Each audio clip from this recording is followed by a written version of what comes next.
civil service join কৰাৰ বহুত আগৰে পৰা এটা সপোন আছিলে মই যোৱা বছৰ এটা চাকৰিত জইনো কৰিছিলোঁ আৰু বহুত মানে টাফ আছিলে কাৰণ ফুল টাইম গভৰ্ণমেণ্ট জবৰ লগত মই পেৰেলেলি প্ৰিপাৰেচন ষ্টাৰ্ট কৰিছিলোঁ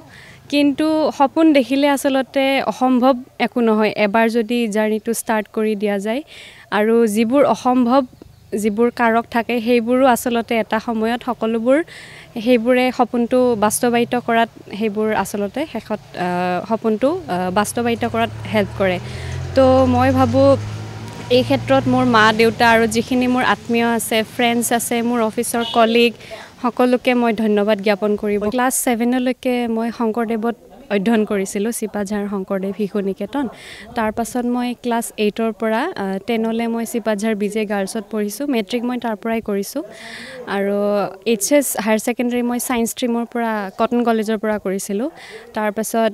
গ্ৰেজুৱেশ্যন মই হেণ্ডিক গাৰ্লছ কলেজৰ পৰা তাৰ পাছত মাষ্টাৰ ডিগ্ৰী তেজপুৰ চেণ্ট্ৰেল ইউনিভাৰ্চিটিৰ পৰা আৰু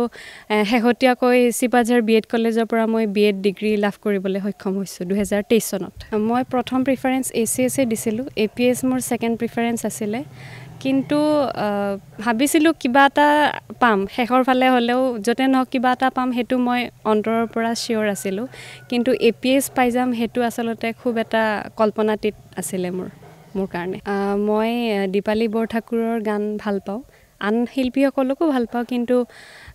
মোক যেহেতু অনুৰোধ কৰিছে মই তেখেতৰ গান এটি গুণগুণাবৰ কাৰণে চেষ্টা কৰিম জোন ধনে জোনালিতে তৰা বতিক চাই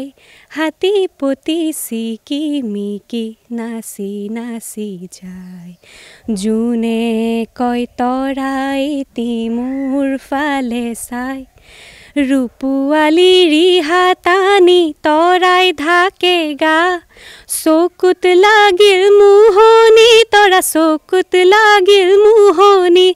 টিপি টিপি চাওনি তৰা টিপি টিপি চাওনি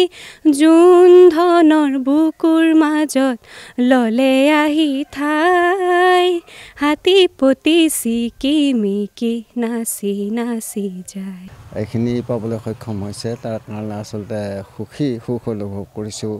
বিগত প্ৰায় 30 বছৰ ভেঞ্চাৰ স্কুলত থাকি 13 চনত প্ৰাদেশিকৰণ কৰিলে বৰ্তমানৰ চৰকাৰে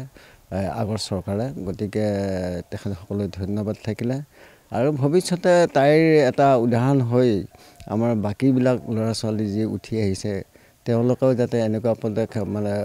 পদানুসৰণ কৰে তাকে আশা কৰিছোঁ